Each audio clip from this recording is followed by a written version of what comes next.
भक्तिमार्गाच्या प्रवासात प्रारंभी भक्तिमार्ग कसा सोपा आहे म्हणजे कुठला सगुण भक्ती, त्याच्यामध्ये श्रवण आहे, नामस्मरण आहे, कीर्तन आहे, सगळ्या नवविधा भक्ती माहिती आहेत आपल्याला. जे एखादा अधिकारी नसलेला जरी पुरुष असेल तरीसुद्धा तो कीर्तनाला जाऊन बसू शकतो, कीर्तन ऐकू शकतो, प्रवचन ऐकू शकतो आणि ते त्याला कळतंसुद्धा. सोप्या भाषेमध्ये सांगितलेलं असतं त्यामुळे ते त्याला कळतं, त्याला त्यामुळे आनंदही मिळतो. या उलट ज्ञानमार्गामध्ये काय होतं की ज्ञानमार्गाचं जर एखादं प्रवचन असेल तर ते श्रवण करण्यासाठी म्हणून काहीतरी पात्रता लागते विशेष. आता समजा पतंजल योग, त्या पतंजल योगावर जर कोणी भाष्य करत असेल, कोणी काय प्रवचन करत असेल तर ते ऐकण्यासाठी जर मी जाऊन बसले तर मला पतंजल मुनी कोण होते आणि त्यांनी काय योगाबद्दल सांगितलेलं आहे ते थोडंसं वाचन झालेलं असलं पाहिजे, तेव्हा कुठे मला ते कळेल. म्हणजे ज्ञानाचा अधिकारी जर असला तर त्याला ही सगळी श्रवण भक्तीला सुद्धा पात्रता लागते. पण भक्तिमार्गामध्ये कसं असतं, सगुण लीलांचं संकीर्तन असतं आणि ज्ञानमार्गामध्ये निर्गुण परब्रह्माचं श्रवण असतं. सगुण लीला अधिकाऱ्यालाही आनंद म्हणजे अनधिकाऱ्यालाही आनंद देते, पण निर्गुणाचे तसे नाही. इथे प्रथम इंद्रिय समूहांचे संयमन करावे लागते. 5ही इंद्रिये त्यांच्या त्यांच्या विषयांपासून अंतर्मुख करावी लागतात.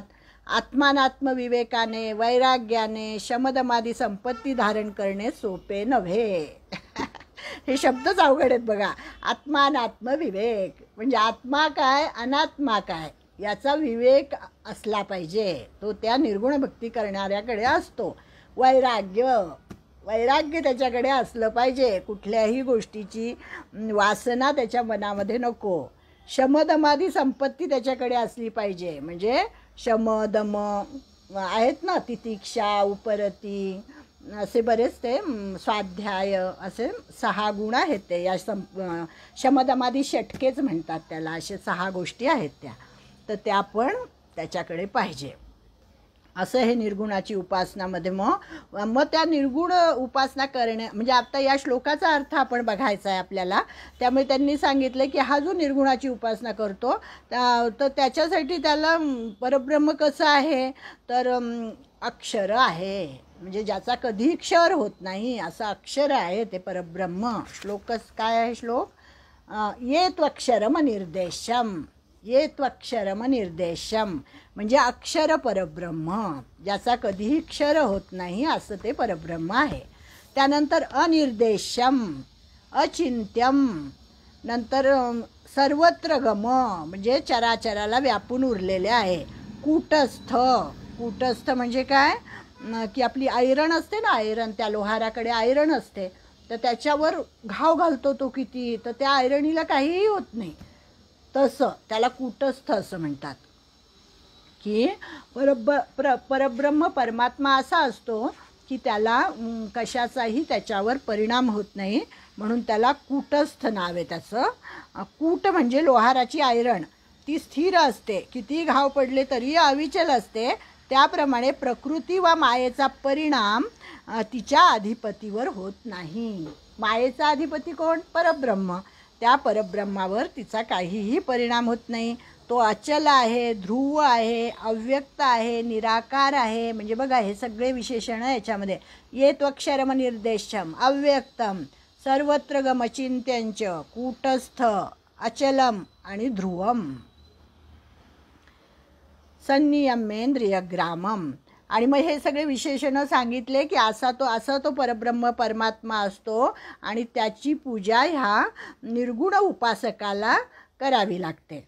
आणि नंतर मग त्याला कशाची प्राप्ती होते तर संनियमेंद्रियग्रामम म्हणजे त्याच्याकडे काय लागतं अजून की ज्यांनी आता इथे ह्यांनी सांगितलं आहे आपल्या ज्ञानेश्वर माऊलींनी की तो निर्गुण उपासक कसा असतो, ज्यांनी वैराग्यरूपी मोठ्या अग्नीने विषयांची सैन्य जाळून त्या योगाने होरपळलेली इंद्रिये धैर्याने आवरून धरली, मग इंद्रियास निग्रहाच्या पाशात घालून अंतर्मुख केले. म्हणजे डोळे आहेत, आता डोळ्यांना रूप बघायचं आहे तर नाही मी बघणार नाही, कानांनी संगीत ऐकायचं आहे मी ऐकणार नाही, असं त्याचं ते विषय म्हणजे त्या इंद्रियांना त्या विषयापासून त्यांनी आवरून धरलं आणि मग हृदयाच्या कपाटात कोंडलं आणि गुदद्वाराला आसन मुद्रा लावून मूळबंधाचा किल्ला तयार केला, आशेचे संबंध तोडून टाकले, भित्रेपणाचे कट ढासळून दिले, निद्रारूपी अंधार नाहीसा करून टाकला.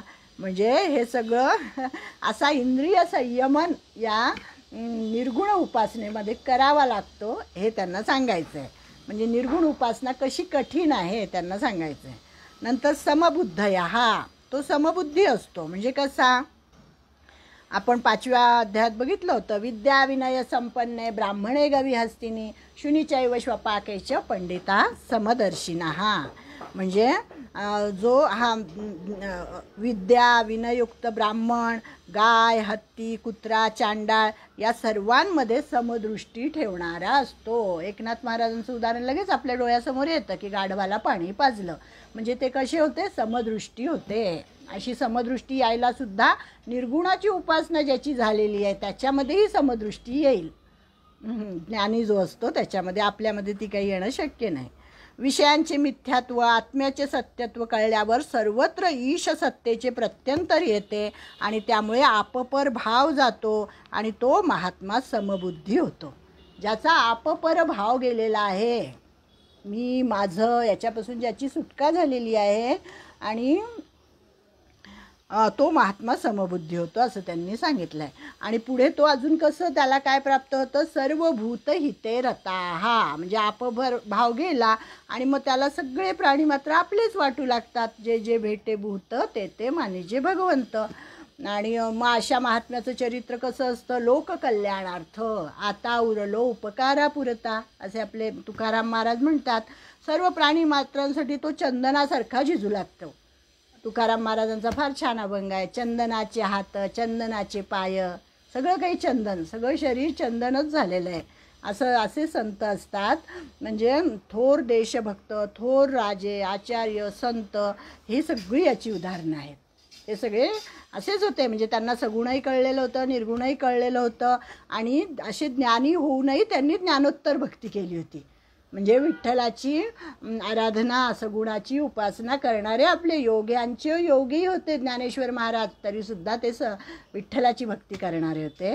म्हणजे अशा प्रकारे जनसामान्यांची दुःखे हलकी करण्यासाठीच हे महात्मे कार्यरत असतात. प्रत्येक मानवाची तळमळ सुखासाठी व त्याद्वारे परमानंद व परमशांती यासाठीच असते. आपल्याला काय हवं असतं, आपल्याला सुख हवं असतं. म्हणजे ते चैतन्य महाराज देगलूरकरांचं प्रवचन एकदा मी ऐकत होते, तर ते इतकं छान सांगत होते की समजा म्हणे आपण गाडीत बसलो, तर आपल्याला काय वाटतं, आता कुठे मला जायचं आहे, समजा पुण्याला जायचं आहे, पुणं कधी येईल असं मी करत असते. आणि मग 5 तासात येईल का 6 तास लागतील. आता ते असं म्हणतात की अरे काय करायचं आहे तुला तिथे जाऊन, 1 तास उशिरा पोचला तर काय फरक पडतो. पण नाही, ती तळमळ कशाची आहे, सुखाची. माझा प्रवास सुखाने व्हावा, कमी वेळात व्हावा, तिथे जाऊनही काय करायचं, आरामच करायचा आहे, म्हणजे सुखच पाहिजे मला. म्हणजे असं हे प्रत्येकाचं असतं की प्रत्येक मानवाची तळमळ ही सुखासाठी असते आणि त्याद्वारे त्याला आनंद मिळावा, शांती मिळावी असं वाटत असतं. मग लोकोत्तर महापुरुषांनी अशा शाश्वत सुखाचा आणि परमानंदाचा लाभ घेतलेला असतो. हे आपलं सुख तर क्षणिक सांगितलं मी की याच्यामध्ये काय क्षणिक आनंद आहे, तो संपून जाणार आहे. पण संत आणि महापुरुष जो असतात त्यांचं मात्र शाश्वत सुखाचा आनंद त्यांनी घेतलेला असतो, परमानंद त्यांनी घेतलेला असतो. आणि त्यामुळे ते तो आनंद स्वतःपुरता ठेवत नाहीत, तर तो ते जगाला वाटतात. म्हणजे संनियमेंद्रिय ग्रामम सर्वत्र समबुद्धया ते प्राप्नुवन्ति मामेव सर्वभूत हिते रताहा. असा हा श्लोक होता आपला 4था श्लोक. म्हणजे अव्यक्ताची उपासना क्लेशदायक आहे, कठीण आहे हे सांगताना अजून 5व्या श्लोकात सुद्धा तेच सांगितलंय भगवंतानी.